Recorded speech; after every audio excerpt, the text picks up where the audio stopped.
Vamos a platicar sobre las estrategias en el manejo de estreñimiento refractario. Entonces, antes de empezar, les tengo que decir que el proceso para diagnosticar y tratar niños con estreñimiento refractario varía de acuerdo a la persona que esté presentando este tema. Lamentablemente no existe la evidencia suficiente para basarnos exactamente en todo lo que estoy diciendo. Así es que mucho de esto es basado en mis sesgos. Pero hay que empezar. Antes de llamar el estreñimiento refractario, en mi punto de vista, realmente tenemos que asegurarnos que sea refractario. Y uno de los problemas principales es que no hacemos una evacuación completa del colon antes de empezar el tratamiento. Y a otra es que tiene que haber una dosis de mantenimiento suficiente para lograr la meta. ¿Cuál es la meta? Evacuaciones suaves, regulares, no dolorosas, que eviten la reacumulación en el recto. Según las guías de NASPGHAN, la dosis diaria de mantenimiento debe continuarse por al menos 2 meses. Mi sesgo es que sea más. ¿Por qué? Porque estamos creando un hábito y los hábitos no se crean en 2 meses. Y definitivamente hay que estar asintomático por al menos 1 mes antes de descontinuar el tratamiento y se debe de descontinuar gradualmente solo una vez que el paciente esté exitosamente fuera de pañales. El estreñimiento refractario se define como un estreñimiento funcional que no responde a tratamiento por al menos 3 meses. Y tristemente, al menos la evidencia nos dice que es exageradamente común. 50% de los niños referidos a un gastroenterólogo pediatra continúan con síntomas después de 5 años y 20% después de 10. Y se asocia a mala calidad de vida, no solo del paciente, sino también de la familia.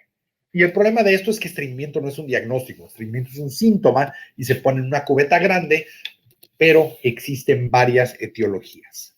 La manera de abordar esto en el estreñimiento refractario, la primera es, ¿tengo el diagnóstico correcto? Porque si estoy tratando algo y no mejora, la primera pregunta que debo de hacer es, ¿estoy tratando lo correcto? La segunda es, ¿qué tipo de estreñimiento tengo para poder enfocar mejor el tratamiento? ¿Tengo una disfunción de salida? ¿Tengo un tránsito lento? ¿O existe un estreñimiento orgánico que o no sé que existe o sé que existe y no lo estoy tratando adecuadamente? Vamos a empezar con el diagnóstico correcto.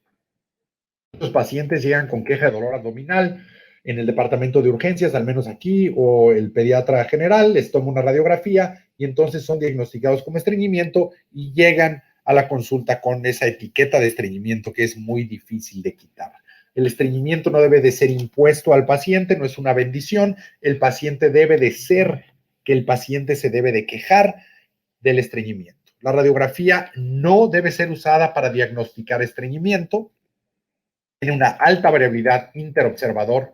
No hay correlación entre los síntomas clínicos y la radiografía y solo su uso debe de ser limitado para ayudar a planear el tratamiento. La siguiente problema es estreñimiento o es síndrome de intestino irritable con estreñimiento. Y esto es importante porque cuando vemos los criterios de Roma y vemos estreñimiento, no existe dolor abdominal en los síntomas. El único dolor es cuando existe la defecación, que es una defecación dolorosa. En contrario, cuando vemos el intestino irritable, vemos que existe el dolor abdominal como síntoma primordial. Y que dice que en niños con estreñimiento el dolor no se resuelve con la resolución del estreñimiento. Y cuando lo vemos, si añadimos polietilenglicol, vemos que mejoramos el número de evacuaciones espontáneas en la semana, pero en los pacientes con intestino irritable no cambia el dolor abdominal. Entonces, si queremos tratar dolor abdominal con polietilenglicol, no va a funcionar, el paciente se va, pero el paciente se va a frustrar y va a estar persiguiendo lo que le llamo la evacuación unicornio, que no existe, en la cual una vez que evacúan todos sus olores se van a mejorar. Cuando existe alta frecuencia de dolor abdominal severo, que no es durante la evacuación, cuidado, probablemente estemos tratando con un intestino irritable más que estemos tratando con un estreñimiento. Y también aquí luego vemos pacientes de 15 años que no han evacuado en 30 días a pesar de todo tipo de laxantes, que tienen un examen abdominal normal y que tienen un examen rectal completamente vacío. Es fácil con estos usar unos marcadores radiopacos donde vemos que avanzan a pesar de que el paciente dice que no ha evacuado. Entonces, una manera objetiva cuando los casos están no haciendo sentido. Los marcadores radioopacos son fáciles porque se da la pastillita y se toma una radiografía en el día 5. Hay muchos protocolos, pero este es el más básico. Y si vemos que existen una evacuación de menos del 80% de los marcadores, es anormal. Y vemos la distribución. Si están todos en el recto, tenemos una obstrucción de salida, y si están todos a lo largo del colon, tenemos un tránsito lento.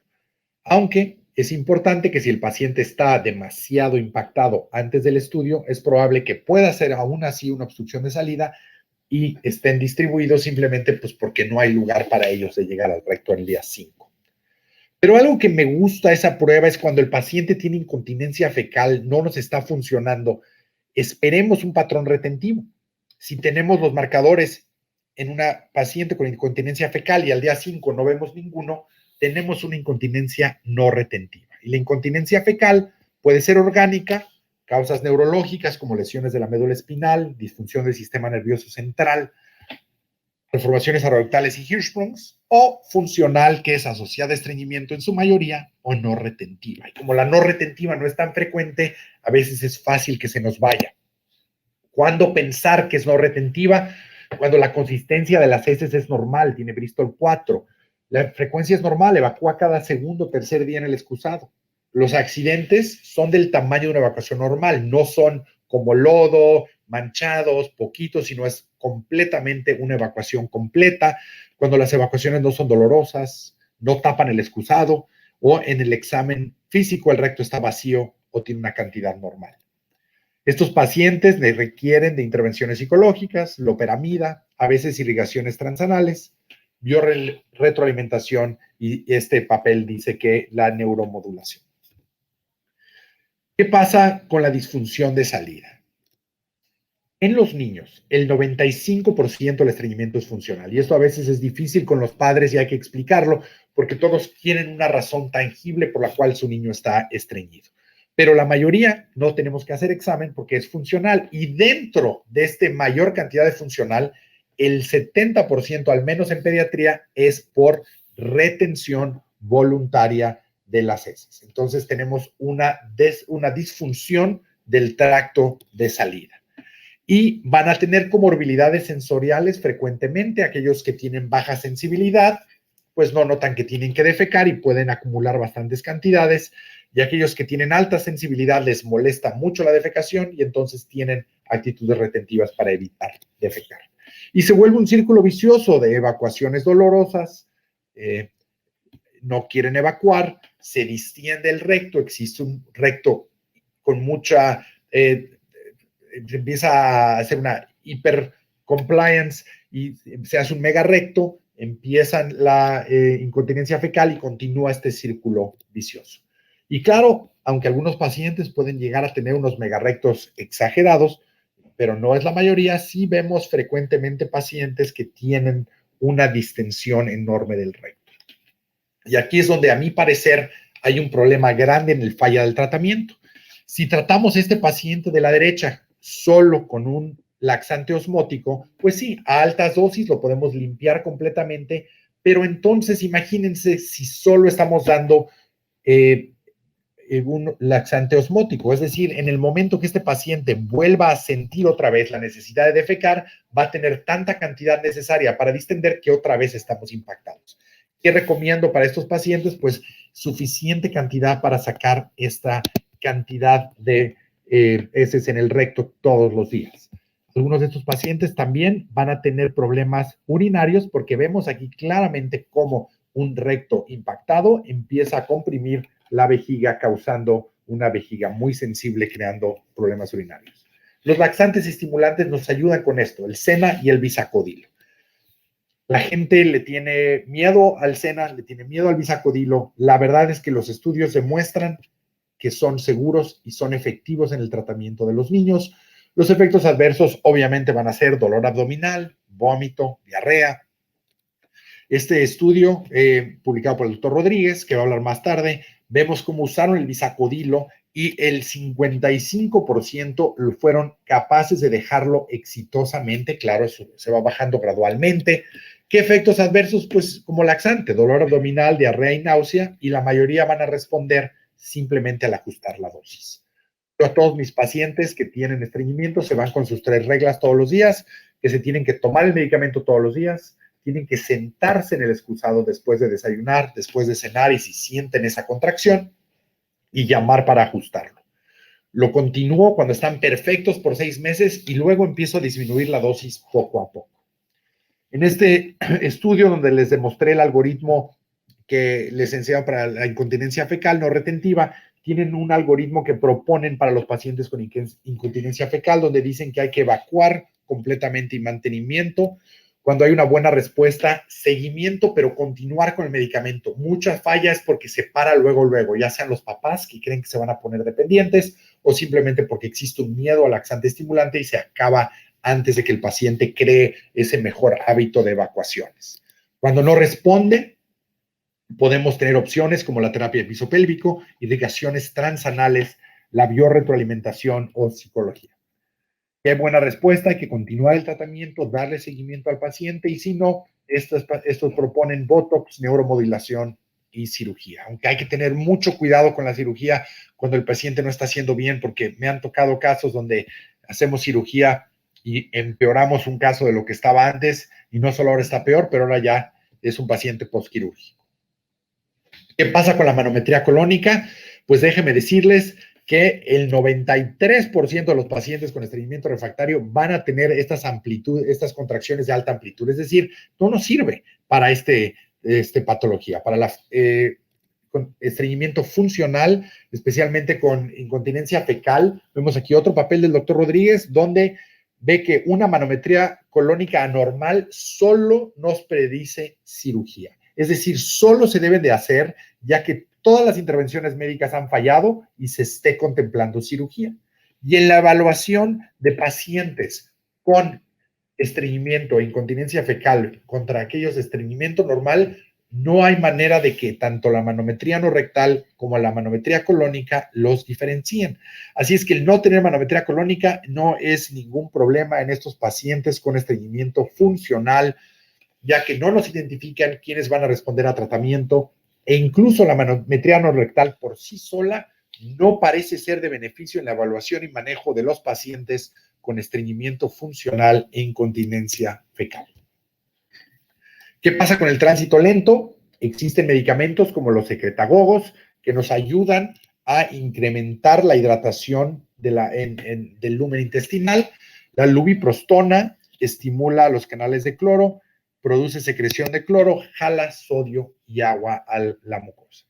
Cuando se hizo una prueba en un estudio abierto, parecía que era eficaz y bien tolerado, y se acaba de publicar el estudio de lubiprostona, doble ciego, randomizado, controlado, y pues resulta que en 606 pacientes pediátricos es seguro, pero no es efectivo, no es más efectivo que el placebo. Así es que la lubiprostona no parece mejorar las evacuaciones espontáneas en pediatría.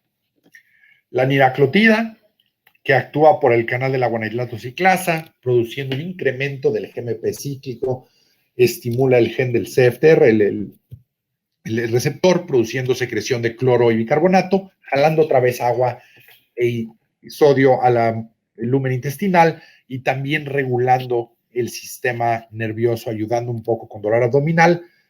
Yo lo encuentro más útil que la niraclotida, pero tampoco hay evidencia. Esperemos que cuando se haga y termine el estudio randomizado doble ciego, sí haya efectividad. Este estudio abierto, publicado este año, dice que puede ayudar en el tratamiento de ciertos pacientes con estreñimiento. Interesante, alto porcentaje de efectos adversos. Claro, es diarrea, dolor abdominal, flatulencia, bloating, pero interesante que 20% de estos pacientes acabaron descontinuando el medicamento por efectos adversos. Otros medicamentos como la prucaloprida, que es agonista 5-HT4, el estudio abierto en pediatría, aparentemente efectivo. ¿Qué pasó con el estudio doble ciego para no variar? Pues no fue efectivo. Pero aquí hay un problema porque la edad promedio de los pacientes del estudio fueron de 4.5 años. ¿Qué es la patofisiología del estreñimiento en un niño de 4.5 años? Pues es retentivo.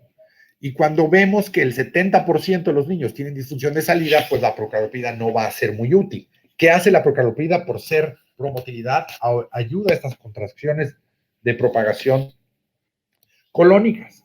Pero cuando se ven adultos, que se ha demostrado que la procalopida es bueno para el estreñimiento, pero separamos a los adultos que tienen evacuaciones disinérgicas, es decir, que se comportan más como estreñimiento pediátrico, entonces en esos pacientes el polietilenglicol es incluso mejor que la procalopida. Entonces es importante que la patofisiología de la defecación en el individuo va a ser a lo que va a responder al tratamiento o no. Y en pediatría tenemos que entender que la mayor cantidad de nuestros pacientes van a tener disfunción de salida. ¿Qué pasa con el estreñimiento orgánico? Bueno, la manometría anorrectal sí sirve para descartar enfermedad de Hirschsprung, porque en el momento que tenemos un reflejo anal inhibitorio los podemos descartar. Y al ver cómo es esta dosis respuesta que tiene que ser normal en los pacientes con Hirschsprung, perdón, en los pacientes sin Hirschsprung y los pacientes con espina bífida oculta que tienen disrafismo espinal oculto, vemos que esta regulación normal del reflejo anal inhibitorio se elimina. Y en vez de tener esta dosis respuesta que hablamos, se pierde la dosis respuesta, existe una respuesta excesiva, incluso al distender solo 20 mililitros el recto, vemos cómo existe una relajación exagerada del esfínter anal interno, seguido de espasmos del esfínter anal interno. Esto es clásico de un paciente con problemas de disrafismo espinal. Es importante cuando tenemos al paciente con estreñimiento refractario, no necesitamos un tacto rectal, pero sí necesitamos al menos ver que todo se vea bien y no exista ningún problema perianal. Este es un paciente que lo refirieron por hemorroides y lo que tiene es una fístula por una malformación anorrectal. Vemos cómo está anterior el ano y en pacientes femeninos mucha gente se enfoca en la distancia entre del perineo y realmente lo que hay que enfocarnos es que el orificio del canal anal esté en el centro de los cambios cutáneos del esfínter anal, como se puede ver claramente en esta foto, y en esta se ve un ano anterior, porque claramente no está dando en el centro de los cambios cutáneos donde debe de ser el esfínter. Y estos pacientes con ano imperforado, incluso aunque se les haga una cirugía perfecta, a veces estos músculos no estaban bien formados y tienen una contracción no simétrica que hace que cuando los tratamos con un laxante osmótico, la consistencia de las evacuaciones se vuelven tan líquidas que podemos causar incluso peor incontinencia. Estos pacientes, la mayoría de ellos no tienen la línea dentada, que es la línea en el canal anal, donde sentimos la diferencia entre sólido, líquido y gaseoso, y al volver la materia fecal más líquida, los ponemos en un problema. Para estos pacientes hay que mantener la consistencia adecuada utilizando fibra soluble. Los que tienen tránsito lento usamos laxantes estimulantes como el cenobisacodilo y los que tienen un tránsito rápido a veces necesitamos loperamida. Pero si nada ha funcionado, y esto no solo hablo de los pacientes de estreñimiento funcional y los de orgánicos, sino en todos los pacientes con incontinencia fecal, si nada está funcionando, la terapia rectal ayuda. Y existe un poco de estigma entre los gastroenterólogos pediatras de evitar los enemas, pero creo que en el paciente indicado les cambia completamente la vida. Esta irrigación transanal, usando un Foley, usando solución salina que pueden hacer en casa con agua y sal, y a veces utilizar jabón o bisacodilo, ayudan mucho. Se les da una bolsita, su jeringuita para inflar el globito y su Foley, y se hacen estas irrigaciones transanales todos los días. Esto previene intervenciones quirúrgicas y tiene un éxito muy grande para mejorar la incontinencia y el estreñimiento. Existen, claro, cosas mucho más elegantes, que son más caras, pero también hacen la misma situación. Esto se llama el Peristeen, pero estas situaciones transanales ayudan. Y en los pacientes que van a necesitar esto de por vida con problemas neurológicos o malformaciones anorrectales más graves como una cloaca, entonces una vez que tienen un buen régimen retrógrado, podemos ya considerar hacer una cirugía para hacer un enema anterógrado. Y estos enemas anterógrados también se utilizan en pacientes que tienen estreñimiento funcional, que han perdido la contractilidad colónica por la distensión crónica y vemos cómo antes y después existe una mejoría en la manometría colónica después de usar estos enemas anterógrados. Así es que muchos de estos pacientes, después de usar estos enemas, podemos poco a poco irlos quitando, eventualmente ir a laxantes y eventualmente quitarlos. Así es que un buen tratamiento efectivo no necesariamente quiere decir que vaya a ser de por vida, sino es hasta que el paciente pueda hacer la defecación por sí solo. Así es que hay que tener mucho cuidado que el diagnóstico sea correcto, que no nos perdamos de la incontinencia no retentiva. La mayoría de nuestros pacientes van a tener disfunción de salida, no hay que tenerle miedo a los laxantes estimulantes. Si estos fallan, considerar biofeedback, pero también la irrigación transanal.